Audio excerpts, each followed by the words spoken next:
Assalamualaikum warahmatullahi wabarakatuh. Apa kabar semuanya? Semoga dalam keadaan sehat dan dilancarkan rezekinya oleh Allah. Amin ya robbal alamin. Dikisahkan suatu pagi yang cerah di istana, Raja Harun al-Rasyid sedang duduk santai sambil menyeruput secangkir kopi Arab yang harum. Tiba-tiba terlintas ide unik di benaknya. Ia segera memanggil pengawal. "Pengawal, panggil Abu Nawas ke istana. Aku ingin menguji akalnya sekali lagi." Tak lama kemudian, Abu Nawas datang dengan senyum penuh percaya diri. "Salam Baginda, ada urusan apa pagi-pagi begini memanggil hamba yang belum sarapan apalagi belum ngopi?" Raja berkata, "Justru itu Abu Nawas, aku ingin bertanya, apakah orang yang minum kopi bisa masuk surga tanpa dihisab?" Abu Nawas mengelus jenggotnya lalu menjawab serius, "Baginda, tentu saja bisa." Raja penasaran, "Bagaimana bisa? Jelaskan padaku logikanya." Abu Nawas menjelaskan, "Begini Baginda, orang yang minum kopi biasanya jadi tenang. Orang yang tenang tidak mudah marah.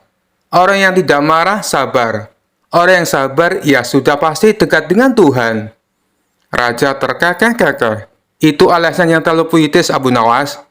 Abu Nawas kemudian melanjutkan, "Belum selesai Baginda, orang yang minum kopi juga sering begadang, dan begadang itu seringkali untuk sholat malam." "Lalu," kata sang raja, "kalau orang suka sholat malam berarti dia taat. Kalau dia taat tentu dosanya sedikit. Kalau dosanya sedikit ya ngapain dihisab, langsung masuk surga saja kan?" Raja tertawa terbahak-bahak. "Kalau begitu, suruh semua rakyat minum kopi tiap malam." Abu Nawas menjawab sambil tersenyum, "Betul Baginda, tapi hati-hati, kalau kopinya kebanyakan, malah jantungnya bisa jadi deg-degan. Kalau deg-degan, nanti takut mati. Kalau takut mati, bisa jadi malah makin rajin ibadah, jadi tetap masuk surga juga." "Wah, Abu Nawas, logikamu memang aneh, tapi menenangkan hati seperti kopi," ucap sang raja. "Terima kasih Baginda, tapi setelah debat ini boleh hamba minta satu cangkir kopi dulu untuk mempercepat masuk surga." Kisah selanjutnya. Pada suatu hari yang cerah, Abu Nawas sedang berjalan di pasar. Ia baru saja menerima hadiah sebotol minuman dari seorang pedagang yang sangat menghormatinya karena kecerdasannya. Botol itu terlihat sangat indah, berisi cairan berwarna merah muda yang berkilauan di bawah sinar matahari. Abu Nawas yang penasaran sambil tersenyum berkata pada dirinya sendiri, "Minuman ini terlihat sangat menggoda, apa salahnya mencicipinya sedikit?" Tanpa berpikir panjang, ia pun membuka tutup botol dan meneguk isinya. Tak lama setelah itu, Abu Nawas merasakan kepalanya mulai pusing. Pandangannya kabur dan ia mulai berjalan sempoyongan. "Aduh, kenapa ini? Kenapa kepalaku terasa berat?" gumamnya. Sambil berjalan goyah, Abu Nawas tiba-tiba bertemu dengan raja yang sedang berkeliling kota.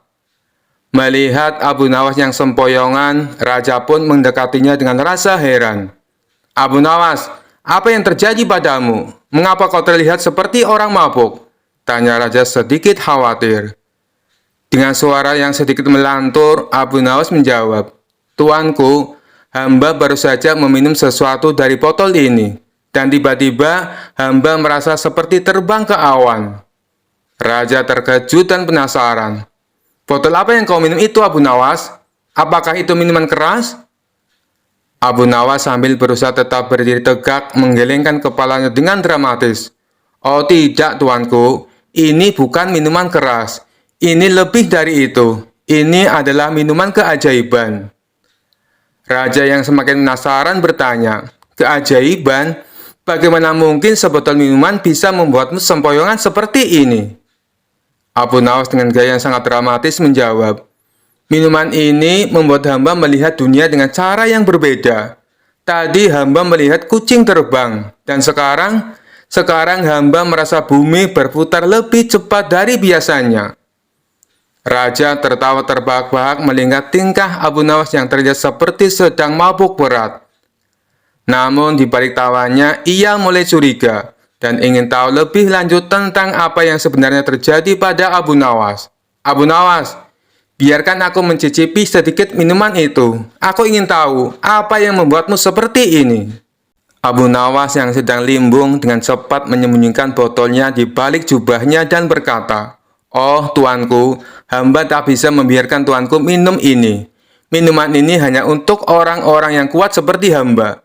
Jika tuanku meminumnya, mungkin istana akan terlihat seperti menari di depan mata tuanku." Raja semakin tertawa keras mendengar lelucon Abu Nawas, tetapi ia tetap penasaran. "Baiklah Abu Nawas, katakan padaku, apa sebenarnya minuman ini?" Abu Nawas yang sekarang sudah sedikit lebih stabil menjawab dengan senyum cerdik, "Tuanku, ini bukan minuman keras ataupun minuman keajaiban. Ini hanya jus buah delima yang hamba dapat dari pedagang di pasar tadi. Hamba hanya bercanda, mencoba melihat bagaimana reaksi tuanku jika melihat hamba seperti ini." Raja terkejut sejenak, lalu tertawa terbahak-bahak. "Jadi kau berpura-pura mabuk hanya untuk mengerjaiku?" Abu Nawas mengangguk dengan gaya yang lucu. "Benar sekali tuanku. Hamba hanya ingin melihat apakah tuanku akan percaya kalau hamba mabuk gara-gara jus delima. Ternyata minuman sederhana ini bisa membuat siapapun tertawa, termasuk tuanku." Raja pun terus tertawa, sementara orang-orang di sekitarnya ikut terhibur melihat tingkah lucu Abu Nawas. Seperti biasa, Abu Nawas berhasil membuat suasana riang dan menghibur raja dengan kecerdasannya yang penuh humor. Kisah selanjutnya. Di sebuah desa ada seorang dukun yang terkenal sangat sakti. Konon katanya dia bisa memanggil hujan, membuat orang hilang, dan bahkan berbicara dengan jin. Namanya Mbah Guntur. Suatu hari kabar tentang kesaktian Mbah Guntur sampai ke telinga Abu Nawas. Teman-teman Abu Nawas mendorongnya untuk menantang Mbah Guntur. Mereka berkata, "Abu Nawas, kau kan cerdik. Cobalah adu ilmu dengan Mbah Guntur. Siapa tahu kau bisa menang." Abu Nawas yang suka tantangan langsung menerima usulan itu. Dengan penuh percaya diri, dia pergi ke rumah Mbah Guntur. Abu Nawas berkata, "Assalamualaikum Mbah Guntur. Saya dengar Mbah sangat sakti. Saya ingin melihat kehebatan ilmu Mbah. Bagaimana kalau kita adu ilmu?" Mbah Guntur yang merasa terhina oleh tantangan itu mengelus jenggot putihnya. "Baik Abu Nawas, kita adu ilmu. Jika kau kalah, kau harus mengakui aku yang paling sakti di desa ini." Abu Nawas tersenyum. "Setuju Mbah, tapi kalau saya menang, Mbah harus berhenti menjadi dukun."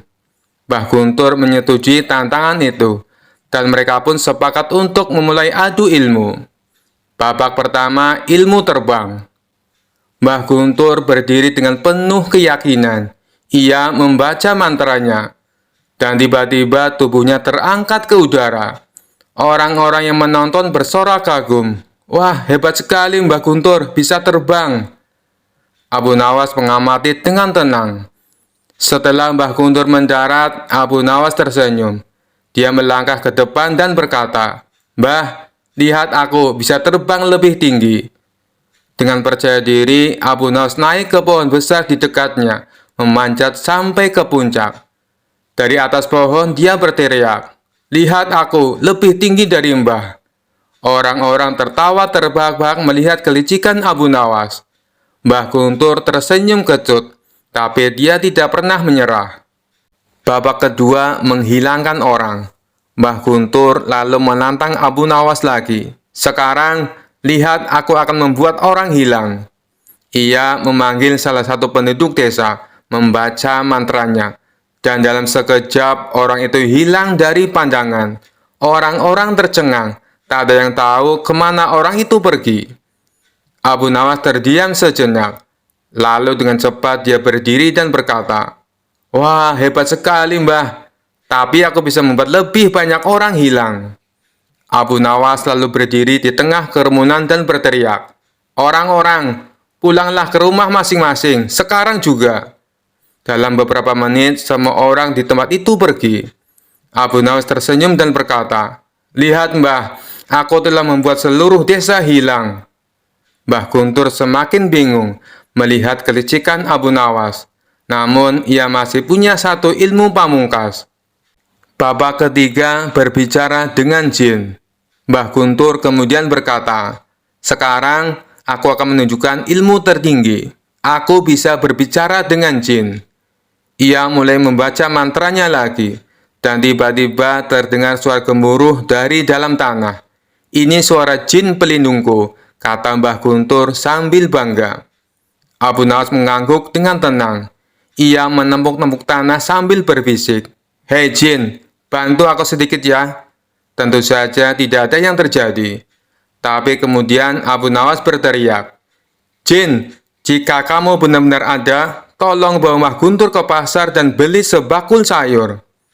Orang-orang tertawa terbahak-bahak mendengar permintaan aneh Abu Nawas. Bahkan Mbah Guntur mulai tertawa, karena ia sadar bahwa Abu Nawas telah mempermainkannya. Abu Nawas lalu berkata, "Mbah, tidak usah susah-susah bicara dengan jin. Kalau butuh sayur, tinggal pergi ke pasar sendiri." Mbah Guntur tak bisa menahan tawanya lagi. Ia mengakui kekalahan dan berkata, "Abu Nawas, kau memang bukan orang biasa. Ilmumu bukan ilmu sihir, tapi ilmu kelicikan yang tak terkalahkan." Dengan itu Mbah Guntur berhenti jadi dukun. Sementara Abu Nawas kembali ke rumahnya dengan hati puas, berhasil memenangkan adu ilmu tanpa menggunakan sihir sama sekali. Kisah selanjutnya. Dikisahkan suatu hari Abu Nawas dipanggil menghadap Raja Harun al-Rasyid. Dengan nada serius sang raja berkata, "Abu Nawas, aku telah menemukan pasangan yang cocok untukmu. Dia cantik, baik hati, dan dari keluarga terhormat." Abu Nawas tersenyum. "Terima kasih Baginda, saya siap menikah jika itu kehendak Baginda. Tapi siapa dia?" Raja menepuk bahunya. "Dia adalah putri seorang bangsawan, tapi ada satu hal yang perlu kau tahu, dia buta." Abu Nawas terkejut tetapi berusaha tetap tenang. "Buta Baginda? Apakah Baginda yakin ini keputusan yang tepat?" Raja menjawab dengan nada bijak, "Iya, dia buta, tapi hatinya terang. Jangan kau nilai seseorang hanya dari matanya Abu Nawas. Ini akan menjadi pelajaran untukmu." Setelah menerima keputusan raja, Abu Nawas akhirnya bertemu dengan calon istrinya. Gadis itu memang cantik dengan senyum manis dan tutur kata yang lembut.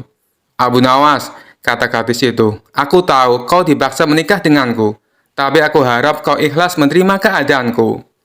Abu Nawas tersenyum, "Tentu Nona, keikhlasan adalah kekuatan terbesar manusia, dan saya yakin kita bisa saling melengkapi." Namun dalam hati Abu Nawas mulai memikirkan cara agar ia bisa keluar dari situasi ini tanpa menyinggung perasaan siapapun. Di malam harinya Abu Nawas menemui raja dan berkata, "Baginda, saya ingin menikah dengan gadis itu, tapi ada satu syarat." Raja terkejut, "Apa syaratmu Abu Nawas?" "Saya ingin menguji kesetiaan dan keberanian calon istri saya," jawab Abu Nawas. "Beri waktu saya seminggu untuk melihat apakah dia mau menerima ujian ini." Raja setuju meski sedikit bingung dengan permintaan Abu Nawas. Abu Nawas menemui gadis itu keesokan harinya dan berkata, "Nona, sebelum kita menikah, saya ingin memastikan bahwa kau adalah orang yang tepat untuk menjadi pendamping hidupku. Bisakah kau melakukan sesuatu untukku?" Gadis itu dengan percaya diri menjawab, "Apa saja Abu Nawas, katakanlah." Abu Nawas tersenyum, "Aku ingin kau belajar memanah. Seorang istri harus bisa melindungi suaminya di masa sulit." Gadis itu tertawa. "Abu Nawas, bagaimana aku bisa memanah kalau aku bahkan tak bisa melihat sasaran?" "Tidak apa-apa," balas Abu Nawas. "Aku akan menjadi sasarannya. Kau hanya perlu mendengar suaraku dan menembak ke arah itu."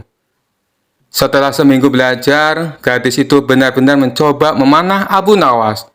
Dengan bimbingan Abu Nawas, panahnya malah melesat jauh dan menancap di sebuah pohon. Melihat kejadian ini, Abu Nawas dengan cerdik berkata kepada raja, "Baginda, calon istri saya luar biasa, tapi saya khawatir jika suatu hari saya membuatnya marah, saya tidak akan selamat." Raja tertawa terbahak-bahak mendengar alasan Abu Nawas. "Baiklah Abu Nawas, aku mengerti. Kau bebas dari perjodohan ini. Tapi aku harap kau tetap menghormati gadis itu.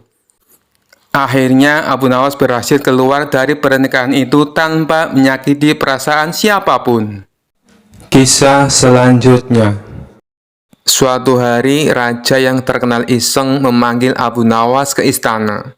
Ia ingin menguji kecerdikan Abu Nawas dengan pertanyaan yang sangat sulit. Setelah Abu Nawas duduk di hadapan raja, sang raja tersenyum penuh teka-teki. "Abu Nawas, aku punya pertanyaan untukmu," kata sang raja. "Menurutmu, siapa yang lebih gagah antara Nabi Yusuf dan Nabi Muhammad SAW?" Abu Nawas mengerutkan kening, berpikir sejenak. Ia tahu pertanyaan ini sangat rumit karena melibatkan dua nabi yang sangat dihormati. Namun, ia tidak kehilangan akal. Dengan gaya santainya, ia menjawab, "Baginda Raja, pertanyaan ini sangat mudah." Raja terkejut, "Mudah? Kalau begitu, jelaskan, siapa yang lebih gagah?" Abu Nawas tersenyum lebar dan berkata, "Menurut saya, Nabi Yusuf lebih gagah." Raja mengangguk. "Oh, jadi begitu. Dan apa alasanmu mengatakan Nabi Yusuf itu lebih gagah?" Dengan santai Abu Nawas menjawab, "Karena baginda Raja sendiri pernah mengatakan bahwa wajah Nabi Yusuf begitu tampan, hingga para wanita Mesir tanpa sadar melukai jari mereka saat melihatnya. Itu sudah menjadi bukti nyata bahwa Nabi Yusuf sangat gagah." Raja tersenyum puas. Masuk akal. Tapi tunggu dulu. Bukankah Nabi Muhammad adalah pemimpin umat, pembawa rahmat dan teladan yang sempurna? Bukankah itu menunjukkan keagungan dan kegagahannya? Abu Nawas segera membalas, "Tentu saja baginda. Nabi Muhammad memang lebih mulia dan lebih agung. Karena beliau tak hanya memiliki wajah yang rupawan, tetapi juga hati yang penuh kasih sayang, akhlak yang luar biasa, dan keagungan yang tak tertandingi. Maka beliau tidak perlu membuktikan kegagahannya lewat penampilan saja, karena keagungan beliau sudah terlihat dari sifat-sifatnya." Raja terdiam, terkesan dengan jawaban Abu Nawas yang cerdas. Ia mengangguk perlahan. "Jadi menurutmu Nabi Yusuf lebih gagah dalam penampilan, tapi Nabi Muhammad lebih agung secara keseluruhan?" "Betul sekali baginda," jawab Abu Nawas sambil tersenyum. "Jika baginda memaksa saya memilih siapa yang lebih gagah, saya hanya akan berkata bahwa keduanya memiliki keistimewaan masing-masing yang tidak bisa dibandingkan." Raja tertawa terbahak-bahak. "Abu Nawas, kau benar-benar cerdik. Pertanyaan ini sebenarnya jebakan, tapi kau berhasil lolos dengan jawaban yang luar biasa. Aku benar-benar kagum padamu." Abu Nawas hanya tersenyum sambil berkata, "Terima kasih baginda. Tapi lain kali, mungkin baginda perlu menyiapkan pertanyaan yang lebih sulit lagi." Raja tertawa lagi dan seluruh istana riuh dengan gelak tawa. Kisah selanjutnya. Pada suatu hari, langit mendadak gelap gulita.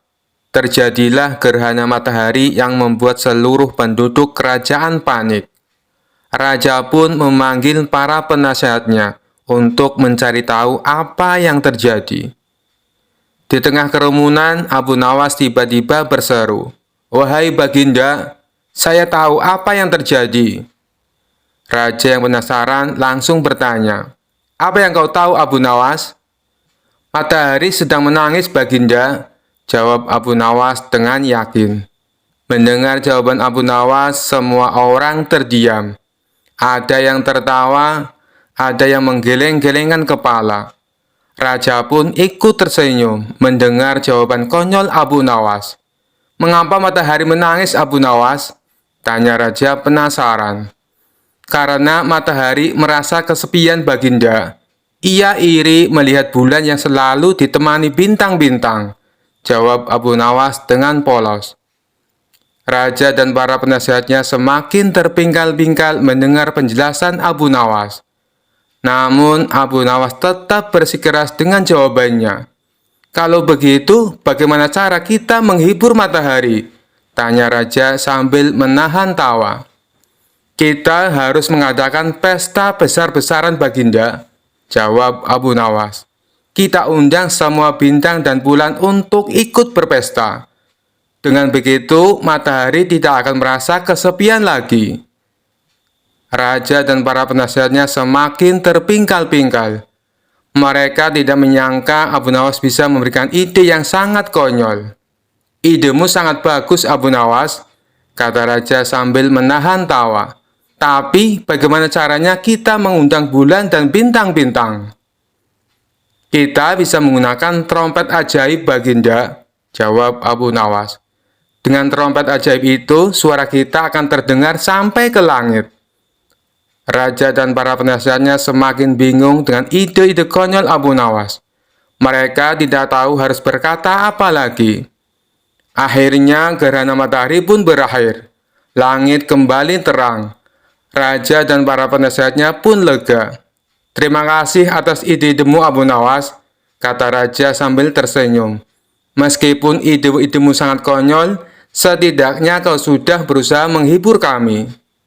Abu Nawas pun tersenyum. Ia merasa senang karena telah berhasil menghibur raja dan para penasehatnya. Kisah selanjutnya. Abu Nawas dikenal sebagai orang yang cerdik dan penuh akal. Suatu hari, seorang teman dekatnya, Karim, datang mengeluh soal seorang saudagar kaya tapi pelit. Abu Nawas, saudagar itu punya banyak uang, tapi pelit sekali, bahkan untuk sekedar memberi derma kepada orang-orang miskin di sekitarnya, keluh Karim. Abu Nawas tersenyum penuh arti. Tenang saja, Karim, aku akan memberinya pelajaran yang tak akan dia lupakan. Abu Nawas menyusun rencana. Ia menyamar sebagai seorang dokter terkenal yang datang dari luar negeri, lengkap dengan jubah putih panjang, tas dokter, dan kacamata bulat. Ia bahkan membawa botol-botol kecil yang diisinya dengan air dan rempah-rempah, lalu ia labeli sebagai obat ajaib. Ia mendatangi rumah saudara tersebut dan memperkenalkan diri. Assalamualaikum, aku adalah Dokter Abu Nawas, seorang tabib terkenal dari negeri jauh. Kudengar Anda sedang membutuhkan pengobatan khusus. Saudagar kaya itu yang selalu khawatir akan kesehatannya, meski sebenarnya sehat-sehat saja, segera mengundang Abu Nawas masuk. Setelah duduk, Abu Nawas mulai berpura-pura memeriksa saudagar itu. Ia memegang denyut nadi, melihat lidah dan mengetuk lututnya dengan sendok. Sesekali Abu Nawas mengangguk serius.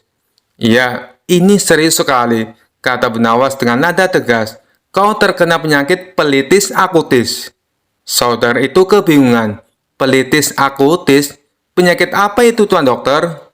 Abu Nawas menggelengkan kepala, pura-pura prihatin. Ini penyakit langka. Jika tidak segera diobati, kau bisa kehilangan seluruh hartamu dalam semalam. Gejalanya adalah rasa takut yang berlebihan untuk berbagi. Aku harus segera menangani ini. Abu Nawas mengeluarkan botol-botol ajaibnya dan berkata, ini adalah ramuan khusus. Namun obat ini hanya bekerja jika kau bersedia mendonasikan hartamu kepada orang miskin.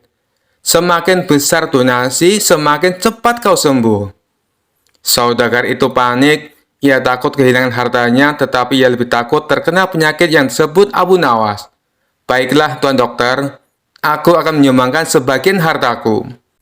Abu Nawas langsung memanggil beberapa orang miskin yang kebetulan lewat. Ini, berikan sebagian uangmu kepada mereka sekarang juga, perintahnya. Saudagar itu dengan enggan mulai membagikan uang kepada orang-orang miskin. Abu Nawas terus mengawasi dengan wajah serius. Setelah beberapa saat, Abu Nawas berkata, luar biasa, penyakitmu mulai sembuh. Tapi ingat, untuk benar-benar sembuh, kau harus terus berbagi setiap minggu. Beberapa minggu kemudian, saudagar itu merasa dirinya lebih baik. Ia bahkan mulai merasa senang berbagi dengan orang lain. Namun saat ia mendengar bahwa Dr. Abdul Nawas sebenarnya adalah Abu Nawas, ia malah tertawa. Abu Nawas memang pintar sekali. Dia menipuku, tapi aku tak marah. Aku justru merasa lebih bahagia sekarang. Sejak saat itu, saudagar tersebut berubah menjadi orang yang dermawan. Dan Abu Nawas kembali terkenal sebagai sosok cerdik yang selalu punya cara unik untuk memperbaiki keadaan. Kisah selanjutnya. Seluruh pegawai istana diberitahu untuk kumpul di istana oleh Baginda Raja bersama para menteri. Setelah semua bawahannya itu berkumpul, Baginda Raja lalu menyampaikan maksudnya. Kalian semua aku undang ke sini karena ada beberapa hal yang ingin aku sampaikan. Yang pertama, aku ucapkan terima kasih kepada kalian. Karena selama ini kalian telah bekerja keras ikut membantu mengurus negeri yang kita cintai ini, kata Baginda Raja.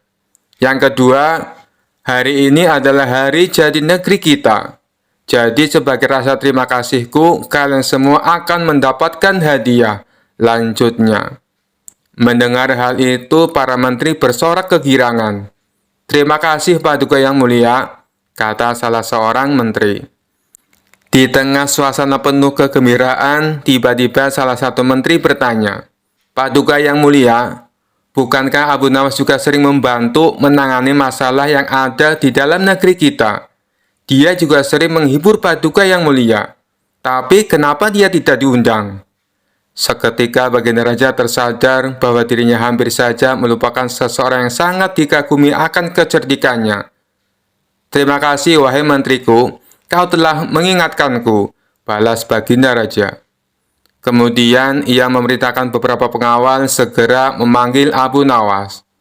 Tidak berapa lama kemudian, datanglah Abu Nawas ke istana menghadap Baginda Raja.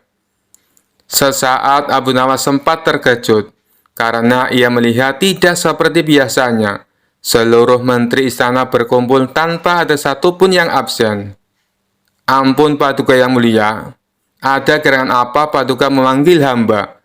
Sepertinya ada masalah yang serius, tanya Abu Nawas. Tidak ada masalah apa-apa Abu Nawas. Justru ini adalah hari yang penuh kebahagiaan, balas Baginda Raja. Alhamdulillah kalau begitu. Tapi ada tujuan apa hamba dan semua menteri istana diperintah menghadap Paduka? Tanya Abu Nawas lagi. Baginda Raja lalu memberitahu akan memberikan hadiah kepada semua menteri, termasuk Abu Nawas. Hadiah yang akan dibagikan tersebut sebagai wujud terima kasih kepada orang-orang yang telah berjasa ikut andil mengurus negeri dan rakyat. Kemudian Baginda Raja mengajak Abu Nawas dan semua menteri memasuki ruangan besar yang penuh perhiasan emas. Saat ini kuhadirkan kepada kalian sebuah kebebasan, sampai waktu yang telah aku tentukan. Silakan peganglah apa yang besar yang ada di dalam ruangan ini, dan apa yang berhasil kalian pegang akan menjadi milik kalian, teriak Baginda Raja. Spontan para menteri berhamburan mencari sesuatu yang disenangi. Masing-masing berebut menyentuh perhiasan paling besar agar bisa menjadi miliknya. Sedangkan Abu Nawas sendiri hanya terdiam. Ia sama sekali tidak ikut memperebutkan hadiah. Abu Nawas tetap berdiri di samping Baginda Raja. Melihat hal itu, Baginda Raja menjadi heran. Hai Abu Nawas, kenapa diam saja? Kau tidak butuh hadiah emas? Tanya Baginda Raja. Ditanya seperti itu, Abu Nawas justru cengengesan sambil terus menatap Baginda Raja. Tanpa diduga dari belakang, Abu Nawas memeluk Baginda Raja sangat erat. Hai Abu Nawas, apa-apaan ini? Apa yang kau lakukan? Teriak Baginda Raja kesakitan. Baginda Raja berusaha berontak, namun Abu Nawas makin erat memeluknya, hingga tidak berdaya melakukan sesuatu. Abu Nawas, kau sudah gila ya? Lepaskan aku! Teriak Baginda Raja lagi. Kali ini Baginda Raja berontak sekuat tenaga. Akhirnya Abu Nawas terpental jatuh. Ketika Abu Nawas hendak berdiri dan beranjak, Baginda Raja mengumumkan bahwa waktu yang ditentukan telah habis. Dari seluruh menteri terlihat masing-masing memegang beberapa perhiasan emas yang berhasil didapatkan. Emas yang ada di tangan kalian sepenuhnya adalah milik kalian. Silakan dibawa pulang, kata Baginda Raja. Maka satu persatu menteri mohon diri pamit pulang. Begitu juga dengan Abu Nawas. Ia mohon pamit kepada Baginda Raja. Tunggu Abu Nawas, jangan pulang dulu. Aku masih ada urusan dengan kau, ucap Baginda Raja. Baginda Raja lalu menanyakan kepada Abu Nawas perihal tingkah anehnya yang tiba-tiba memeluk dirinya. Maaf Paduka Yang Mulia, semua menteri Paduka adalah orang-orang bodoh. Mereka lebih memilih beberapa harta Paduka. Padahal jika mereka memilih paduka, niscaya mereka akan memiliki semua harta itu, ucap Abu Nawas. Aku melihat semua harta paduka sangat aku sukai, hingga rasanya sayang sekali jika aku hanya memilih salah satunya. Maka aku memilih paduka yang mulia, agar paduka menjadi milikku, dan aku bisa memiliki semuanya. Imbuhnya menjelaskan. Maksudmu bagaimana, Abu Nawas? Tanya Baginda Raja kebingungan.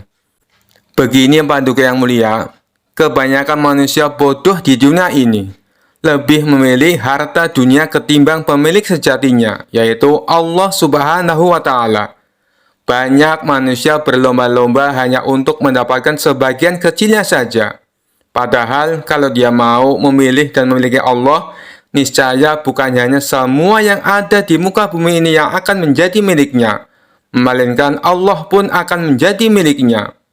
Jika Allah telah menjadi miliknya, semua akan ia dapatkan. Itulah alasannya kenapa hamba memeluk paduka. Dengan begitu, hamba telah memiliki paduka. Jadi semua yang paduka miliki, kini menjadi milikku juga, termasuk istana dan harta seisinya, papar Abu Nawas sambil cengengesan. Kamu memang cerdik, Abu Nawas, puji Baginda Raja. Maka sebagai hadiahnya, Baginda Raja mempersilakan Abu Nawas untuk memilih sendiri. Ia mempersilakan Abu Nawas mengambil hadiah sebanyak yang dia inginkan. Akhirnya, tanpa bersusah payah, Abu Nawas bisa mendapatkan hadiah emas yang lebih banyak daripada menteri-menteri istana. Kisah selanjutnya. Dikisahkan pada suatu hari, seorang pedagang kaya raya dari negeri tetangga datang menemui Abu Nawas.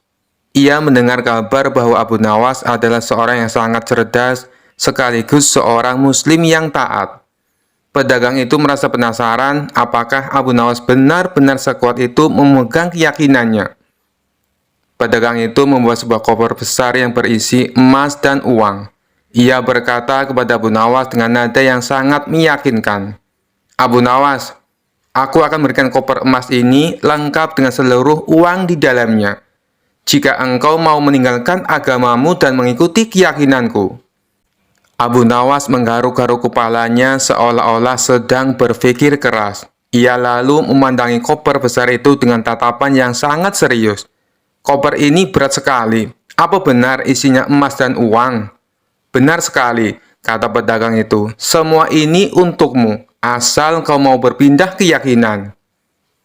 Abu Nawas meminta izin untuk memeriksa koper tersebut. Pedagang kaya itu setuju. Abu Nawas membuka koper tersebut dan melihat emas yang berkeliaran serta uang yang melimpah di dalamnya. Ia tersenyum kecil. "Kau yakin hanya ini syaratnya?" tanya Abu Nawas. "Ya, hanya itu. Mudah bukan?" jawab pedagang kaya itu dengan penuh keyakinan. Abu Nawas tampak berpikir keras. Ia mengelus jenggotnya lalu berkata, "Baiklah, kalau begitu aku setuju. Tapi ada satu syarat dariku." "Apa itu?" tanya pedagang kaya itu dengan penuh harap. Abu Nawas menjawab dengan tenang, "Aku ingin kau menjadi saksi bahwa aku pindah keyakinan dengan sepenuh hati. Tapi sebelumnya, mari kita sholat bersama, agar aku bisa berpamitan kepada Tuhanku untuk terakhir kalinya." Pedagang itu bingung. "Sholat? Mengapa kau perlu sholat? Bukankah kau akan meninggalkan Tuhanmu?" "Iya, tapi aku ingin berpamitan dengan baik. Ini soal sopan santun, kawan. Apalagi Tuhan adalah pemilik segalanya, bahkan emas yang ada di koper ini. Kau tidak ingin aku terlihat tidak sopan, bukan?" Pedagang itu yang tidak tahu harus berkata apa, akhirnya setuju. Abu Nawas pun memimpin sholat. Setelah sholat selesai, Abu Nawas bangkit dengan wajah ceria. "Aku sudah pamit kepada Tuhanku. Tapi kau tahu apa yang terjadi?" "Apa?" tanya pedagang itu. "Tuhanku mengatakan, 'Abu Nawas, apakah kau ingin menukarku dengan koper yang isinya ciptaanku? Kalau begitu, biarkan aku ambil kembali koper itu, karena semua yang ada di dunia ini adalah milikku. Jadi, aku pikir aku lebih baik tetap bersama Tuhan yang memiliki segalanya daripada bersama koper ini.'" Pedagang itu tertegun lalu berkata, "Kau memang cerdas, Abu Nawas. Aku menyerah." Abu Nawas tertawa kecil dan mengembalikan koper tersebut. "Bawa koper ini kembali, kawan. Tapi ingat, iman tak bisa dibeli dengan emas atau uang, apalagi dengan koper. Pedagang itu pergi dengan wajah malu, sementara Abu Nawas kembali ke rumahnya sambil tertawa puas. Kisah selanjutnya. Suatu sore, Abu Nawas berjalan melewati sebuah sumur tua di tepi desa yang sudah lama dikenal angker. Konon sumur itu dihuni oleh seorang jin wanita yang sering menggoda para lelaki dengan rayuan manisnya. Tapi sebagai orang yang cerdik, Abu Nawas merasa tertantang untuk menghadapinya. Ketika Abu Nawas mendekati sumur tua itu, tiba-tiba terdengar suara merdu dari dalam sumur. "Wahai Abu Nawas, kau tampan sekali. Suaramu terdengar gagah dan menawan. Tidakkah kau ingin melihatku lebih dekat?" Abu Nawas tersenyum geli dan berkata dengan suara lantang, "Wahai jin cantik, apakah kau tidak pernah melihat orang tampan seperti aku sebelumnya?" Jin wanita itu tertawa kecil, suaranya begitu manis. "Oh tidak Abu Nawas, kau adalah orang yang paling istimewa. Masuklah ke sumur ini, dan kita bisa hidup bersama. Aku akan membuatkanmu minuman lezat dan memanjakanmu setiap hari." Abu Nawas mengusap dagunya, berpura-pura tertarik. "Minuman lezat terdengar menggoda, tapi aku takut kau tidak bisa memasak dengan baik. Apa kau pernah membuat rendang atau paling tidak teh manis?" Jin wanita itu terdiam sejenak, terjebak dengan pertanyaan Abu Nawas. Kemudian berkata, "Aku bisa mempelajarinya demi dirimu Abu Nawas, asal kau mau turun kemari. Aku akan belajar semua masakan kesukaanmu." Abu Nawas tersenyum licik. "Begini saja, kalau kau benar-benar ingin menunjukkan cintamu padaku, naiklah ke atas dan bawakan teh manis yang harum dan manis. Kalau tidak bisa, sebaiknya kau menyerah." Jin wanita itu kebingungan, merasa tersudut. "Maaf Abu Nawas, aku tak bisa meninggalkan sumur ini. Tapi kumohon, turunlah ke sini dan kita akan hidup bahagia." Abu Nawas pun mengeluh, pura-pura merajuk. "Sayang sekali, padahal aku sudah ingin menikahimu. Aku butuh jin yang bisa memenuhi permintaanku. Kalau begitu, aku pergi saja. Mungkin aku akan menemukan sumur lain yang dihuni oleh jin yang lebih terampil." Mendengar itu, jin wanita pun menyerah. "Tunggu Abu Nawas, baiklah, kau menang. Aku hanya jin sumur tua yang kesepian dan suka menggoda. Kau memang cerdik dan tak mudah tertipu. Pergilah, dan jangan ceritakan ini pada siapapun." Abu Nawas tertawa bahak-bahak sambil menjauh dari sumur. "Baiklah, wahai jin, anggap saja ini rahasia kecil kita. Tapi lain kali kalau mau merayu orang, belajarlah memasak dulu." Sejak hari itu, sumur tua itu tak lagi mengeluarkan suara. Para warga pun kagum dengan kecerdikan Abu Nawas yang berhasil mengerjai jin wanita sumur tua tanpa sedikit pun gentar. Pada suatu siang, di sebuah masjid pinggir kota Baghdad, ada seorang pria bernama Abdul Qasim yang sedang beristirahat sejenak. Lalu ia terpana dengan gerak-gerik seorang pria yang sedang khusyuk berzikir sambil bersila. Pria itu bernama Abu Nawas. Kenapa ia sangat khusyuk? Jangan-jangan dalam pejaman matanya ia sedang melihat Allah, gumam Abdul Qasim dalam hati. Merasa cemburu karena mengira Abu Nawas dapat melihat Allah, Abdul Qasim pun mengusik pria tersebut.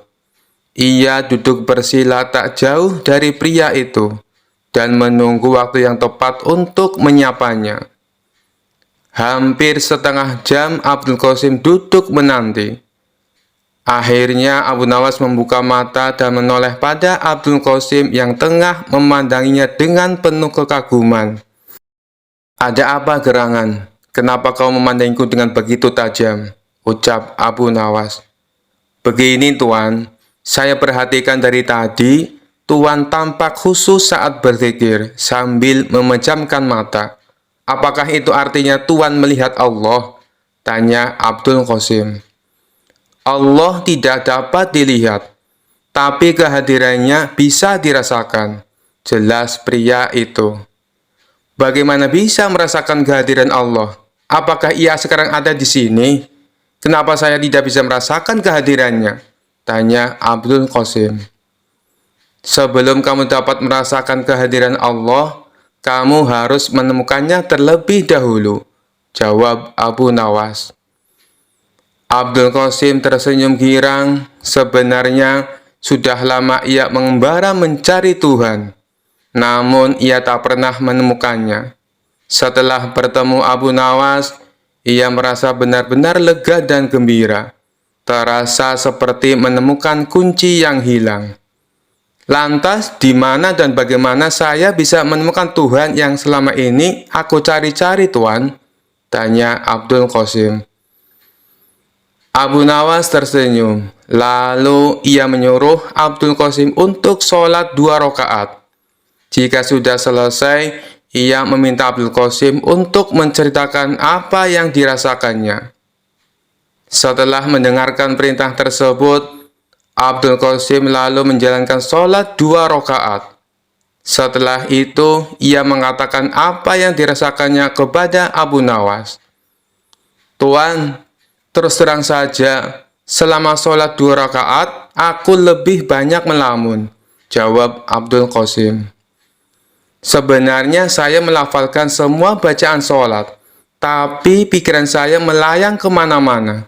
Saya juga memikirkan saat Tuhan sedang berzikir. Saya merasa cemburu, kenapa Tuhan bisa sangat khusus saat berzikir, sedangkan saya merasa sangat hampa, jelas Abdul Qasim.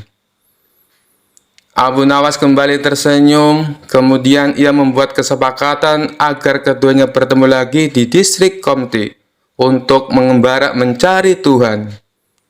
Tentu saja Abdul Qasim menerima kesepakatan itu. Ia justru merasa bersemangat. 2 hari kemudian, Abu Nawas tiba di Qomti dengan beragam perlengkapan untuk perjalanan jarak jauh.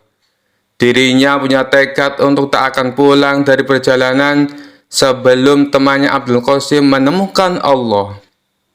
Tak lama kemudian, datanglah Abdul Qasim dengan beragam perlengkapan pula. Mereka lalu melakukan perjalanan dengan mengendarai unta menuju pusat kota Baghdad. Kita akan berjalan ke pusat kota Baghdad. Di sana penuh keramaian, sehingga Allah pasti ada untuk mengatur peran-peran dari kehidupan manusia dan rezeki setiap orang. Namun, tampaknya tak semua orang bisa merasakan kehadiran Allah, seperti yang sekarang ini kamu alami, ucap pria cerdas itu kepada Abdul Qasim. Baiklah Tuan, aku siap melakukan perjalanan ini, jawab Abdul Qasim. Jarak antara Qomti dan pusat kota Baghdad sangatlah jauh. Di antara keduanya terbentang padang pasir yang gersang dan panas. Dalam perjalanan, tiba-tiba Abu Nawas mengatakan pada Abdul Qasim bahwa mereka nanti akan menjamak sholat untuk menghemat waktu. Temanku Abdul Qasim, untuk menghemat waktu, bagaimana kalau kita nanti melakukan sholat jamak takhir? Artinya, kita tidak hanya akan mengurangi jumlah rakaat sholat, tapi juga menggabungkan sholat duhur dengan sholat asar di satu waktu, yaitu di waktu sholat asar, ucap Abu Nawas. Tuan, mengapa kita tidak sholat jamak takdim saja? Jadi kita bisa menggabungkan sholat duhur dan asar bersamaan siang ini di padang pasir, tanya Abdul Qasim keheranan. Kenapa engkau lebih memilih sholat jamak takdim ketimbang jamak takhir, wahai temanku Abdul Qasim? Tanya Abu Nawas. Begini Tuan, saya hanya merasa khawatir bila sebelum asar tiba-tiba kita dirampok penyamun dan mati dibunuh. Padahal kita belum sempat melaksanakan sholat duhur, jawab Abdul Qasim. Abu Nawas tersenyum lebar. Temanku Abdul Qasim, sholat itu sesungguhnya berasik-asik dengan Allah. Kiranya sholat tak boleh jadi beban. Sebenarnya tak hanya sholat, tapi semua syariat dalam Islam tak boleh manusia jadikan beban. Maka dari itu, ada baiknya jika tempat sholat itu nyaman dan mengasyikkan. Jika kita melaksanakan sholat di padang pasir yang panas sekali ini, bisa saja sholat kita kurang khusyuk dan tidak asik, kata Abu Nawas sambil menginjak-injak pasir. Coba peganglah pasir-pasir ini, sangat panas. Jidatmu bisa saja melepuh jika kamu sholat di sini. Itu berarti sholat yang kamu laksanakan tak hanya jadi beban, tapi juga bisa membahayakan. Mari kita cari masjid di desa Kubedi atau Isbilya. Apabila sesuai perkiraanmu, kita dirampok dan dibunuh sebelum sampai desa itu, tak perlu khawatir. Yang penting kita sudah berniat untuk sholat duhur. Baru berniat saja, Allah pasti sudah tersenyum. Apalagi jika kita benar-benar melaksanakannya. Imbuh Abu Nawas. Baiklah Tuan, saya paham sekarang, ucap Abdul Qasim sambil menganggukkan kepalanya. Setelah perbincangan tersebut, mereka lalu melanjutkan perjalanan. Tak lama kemudian, sampailah mereka di masjid di desa Isbilya. Mereka lalu bertemu dengan serombongan musafir yang berhenti di masjid dengan mengendarai unta mereka. Setelah Abu Nawas dan Abdul Qasim sholat, mereka mendapati bila rombongan musafir itu tidak ikut sholat. Karena penasaran, Abdul Qasim pun bertanya pada salah satu rombongan. Mohon maaf Tuan, saya hendak bertanya, kenapa engkau sudah sampai masjid tapi tidak melaksanakan sholat? Tanya Abdul Qasim. Oh, kami sebenarnya sudah melaksanakan sholat jamaah takdim di desa kami. Jadi, kami tak punya kewajiban lagi untuk sholat asar. Jawab salah satu rombongan itu.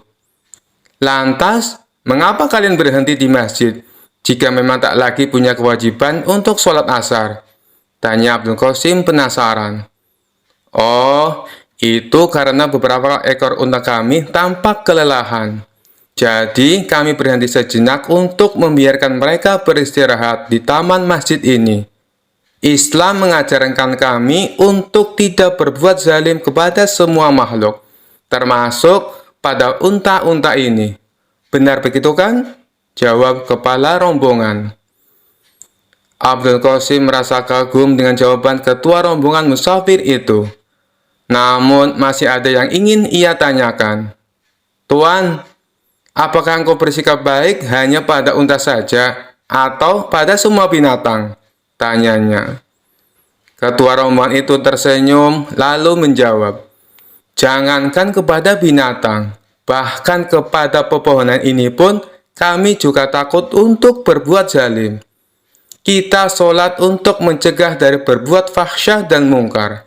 Untuk apa kita sholat jika tetap berbuat kejahatan terhadap sesama makhluk ciptaan Allah? Abdul Qasim semakin kagum dengan jawaban tersebut. Ia lalu pamit untuk melanjutkan perjalanan bersama Abu Nawas. Sepanjang perjalanan, ia tampak lebih tenang saat mengendalikan untanya. Sepertinya ia tengah berusaha mencerna kalimat yang diucapkan oleh ketua rombongan musafir tadi. Abu Nawas mengajaknya berbicara untuk memecahkan keheningan. Tampaknya kau sedang berpikir sesuatu. Apa yang sedang kau pikirkan? Tanya Abu Nawas. Abdul Qasim sangat bersemangat dan sontak bertanya. Sebenarnya, tadi saya mendengar kepala musafir menyebutkan kata fahsyah dan mungkar. Jujur saja, saya belum mengerti maksudnya, Tuan. Bolehkah saya meminta penjelasan pada Tuan? Oh, jadi itu yang membuatmu penasaran. Jadi, fahsyah adalah semua perbuatan buruk yang tidak mengakibatkan kerugian langsung kepada orang lain. Karena tak langsung memberikan dampak buruk, biasanya orang-orang tak segera bisa mengenali nilai-nilai buruk yang terkandung dalam fahsyah itu. Setelah itu, Allah akan memberikan pelajaran lewat agama. Jelas Abu Nawas. Agar hamba semakin paham, bisakah Tuan menyebutkan contoh fahsyah? Tanya Abdul Qasim antusias. Contohnya saja perzinaan, meneguk minuman beralkohol, atau memakan makanan haram. Saat dua orang berzina, sebenarnya orang lain tak merasa dirugikan secara langsung, sebab tak ada korban jiwa akibat perbuatan mereka. Inilah mengapa nilai-nilai buruk dalam fahsyah tidak mudah dikenali oleh umat manusia. Abdul Qasim tertegun dan mengakukan kepala tanda paham. Sekarang, bandingkan dengan perbuatan mungkar. Mungkar adalah perbuatan buruk yang menimbulkan kerugian langsung pada orang lain. Misalnya saja pencurian, pembunuhan, atau perampokan. Karena semua itu berdampak langsung pada orang lain dan ada korban jiwa akibat perbuatan itu, maka nilai-nilai buruk yang terkandung dalam perbuatan mungkar gampang sekali dikenali. Bahkan seorang ateis sekalipun percaya bila pembunuhan, perampokan, dan pencurian adalah perbuatan buruk. Jelas Abu Nawas. Lelaki yang tengah mencari Tuhan itu pun merasa kagum dengan penjelasan dari tuannya. Hatinya berbunga, banyak sekali ilmu yang ia dapat dari perjalanan ini. Dari desa Isbilia, kedua penggemar itu melanjutkan perjalanan mereka ke pusat kota Baghdad. Selama 8 hari, mereka berjalan melewati padang pasir yang panas. Setelah melakukan perjalanan selama 13 hari, sampailah mereka di bibir kota Baghdad. Abu Nawas merasa heran karena sejumlah ruas jalan menuju pusat kota ditutup. Hampir 2 pekan melakukan perjalanan, pujangga ini tak tahu perkembangan berita. Mereka pun mencari-cari jalan agar cepat sampai di pusat kota Baghdad. Pada akhirnya, mereka pun berhasil sampai di pusat kota Baghdad. Ada ratusan ribu orang berkumpul di alun-alun karena hendak melaksanakan sholat. Rupanya, hal tersebutlah yang membuat sejumlah ruas jalan ditutup. Lalu Abu Nawas mengajak Abdul Qasim untuk ikut sholat berjamaah. Usai sholat, mereka menyaksikan sejumlah orang naik ke atas panggung, lalu satu persatu melakukan orasi. Beberapa orang berorasi menggunakan kalimat yang tak selayaknya diucapkan usai sholat. Abdul Qasim yang jarang berkunjung ke pusat kota Baghdad merasa terheran-heran menyaksikan pemandangan ini. Usai mendengarkan semua orasi, mereka melanjutkan perjalanan. Abu Nawas lalu bertanya pada Abdul Qasim, "Bagaimana? Apakah sejauh ini kamu sudah menemukan Tuhan?" "Belum sepenuhnya," jawab Abdul Qasim dengan nada suara agak sedih. "Bahkan sejujurnya, di alun-alun tadi saya merasa tidak sholat. Boro-boro saya menemukan Tuhan," imbuhnya. Abu Nawas tahu arah pembicaraan Abdul Qasim, tapi ia biarkan temannya itu meracau sendiri di atas panggung untanya. "Saya merasa barusan mengalami perbuatan mungkar," ucap Abdul Qasim meracau. "Kenapa bisa begitu?" tanya Abu Nawas. "Saat menuju pusat kota Baghdad, kita tadi benar-benar kesulitan mencari jalan. Karena beberapa jalan ditutup gara-gara ratusan orang mau sholat di tanah lapang. Padahal sebelah lapangan itu ada masjid yang besar. Bukankah ini mirip definisi perbuatan mungkar yang Tuhan pernah jelaskan?" ucap Abdul Qasim. "Saya tak ingin buru-buru mengatakan yang mereka lakukan tadi itu adalah perbuatan mungkar. Siapa tahu mereka memang berniat untuk sholat berjamaah di tempat terbuka," ujar Abu Nawas. Dalam hati, Abu Nawas sebenarnya merasa senang karena temannya mulai menemukan pintu yang benar menuju Tuhan. Ia makin bersemangat menemani Abdul Qasim untuk menemukan Tuhan. Setelah 2 hari meninggalkan kota Baghdad, sampailah mereka di sebuah masjid kecil di pinggir gurun. Saat menambatkan unta di halaman masjid, mereka sadar bila bekal mereka telah habis. Lalu mereka pun bingung apa yang bisa dimakan di kampung kecil di tengah gurun seperti ini. Di tengah kebingungan, tiba-tiba datang sekelompok kafilah di masjid itu. Dari baju mereka yang kemal, mereka adalah kaum Badui miskin yang tampaknya tengah melakukan perjalanan jauh dan melelahkan. Usai menampatkan unta mereka, Kepala kafilah itu menghampiri Abu Nawas dan Abul Qasim untuk memberi salam. Setelah berbincang singkat, kepala kafilah itu tahu bila Abu Nawas dan Abul Qasim sedang kelaparan. Tanpa basa-basi, kepala kafilah itu memberi mereka makanan. Awalnya Abu Nawas menolak, karena ia melihat makanan itu sebenarnya juga bekal terakhir yang dibawa kafilah itu. Tapi setelah kepala kafilah itu maksanya, akhirnya Abu Nawas menerima makanan itu. Tanpa sadar, ia meneteskan air mata karena merasa terharu. Kenapa Tuhan memberikan makanan ini pada kami? Padahal bekal Tuhan juga menipis. Sementara perjalanan Tuhan pasti masih jauh, tanya Abdul Qasim. Saudara mungkin tak tahu, sebenarnya saya bukan mengurangi bekal makanan, tapi justru sedang menambahnya, jelas ketua kafilah. Bagaimana bisa? Tanya Abdul Qasim bingung. Ingatlah perkataanku, wahai saudaraku. Allah memerintahkan kita untuk bersedekah, dalam kondisi sempit maupun lapang. Ia senang dengan apa yang kita kerjakan ini. Allah juga berjanji, jika kita bersedekah, maka ia akan menganjarkan pahala sebanyak 700 kali lipat. Bayangkan saja, saya sekarang memberi kalian sekantong makanan, maka nanti akan datang 700 kantong makanan untuk kami, ucap ketua kafilah. Bagaimana Tuhan bisa yakin? Seandainya 700 kantong makanan itu tidak datang, Tuhan akan mati kelaparan, ujar Abdul Qasim penasaran. Saya yakin sekali bahwa Allah di samping kita. Jangan pernah meragukan kemampuannya membagi-bagi rezeki. Buktinya, saat kalian sedang kelaparan di padang pasir, Allah tetap mengirimkan rezeki dengan mengutus kami datang ke masjid ini, ucap kepala kafilah sambil menepuk pundak Abdul Qasim.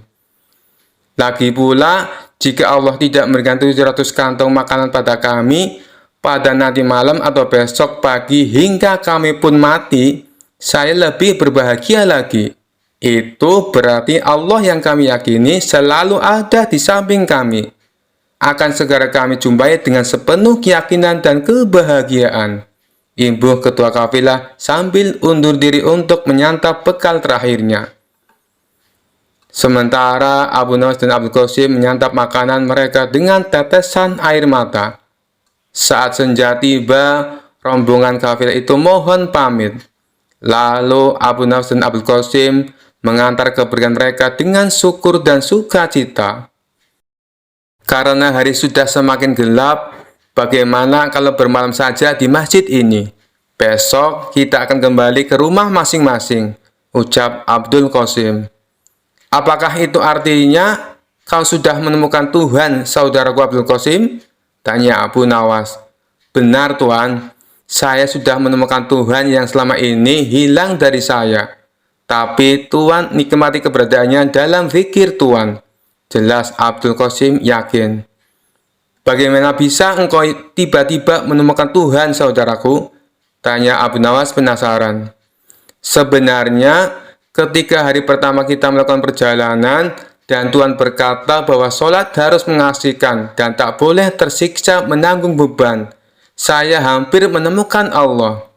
Ia menurunkan syariat agama pasti untuk membahagiakan umatnya, bukan untuk mempersulit mereka, ucap Abdul Qasim. Kemudian, ketika kita bertemu dengan musafir yang peduli pada unta-unta mereka, saya sudah merasa semakin dekat dengan Tuhan yang saya cari. Lalu ketika saya tak merasa bahagia ketika sholat di alun-alun kota Baghdad, sesungguhnya saya merasa tengah diajarkan makna dan tujuan sholat yang sebenarnya, imbuh Abdul Qasim. Abu Nawas hanya terdiam dan tersenyum. Wahai saudaraku, sore ini adalah puncaknya saya menemukan Allah. Bertemu dengan para kafilah membuat saya sadar bahwa tujuan dari sholat sesungguhnya adalah menjaga kemanusiaan. Tanpa pemberian mereka, mungkin kita malam ini akan mati kelaparan. Sholat yang mereka lakukan membuat mereka yakin kemanusiaan harus dijaga dimanapun mereka berada.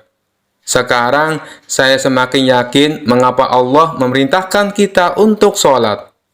Saya pun merasa Allah kini selalu berada di samping saya, karena saya meyakini hal itu, ujar Abdul Qasim.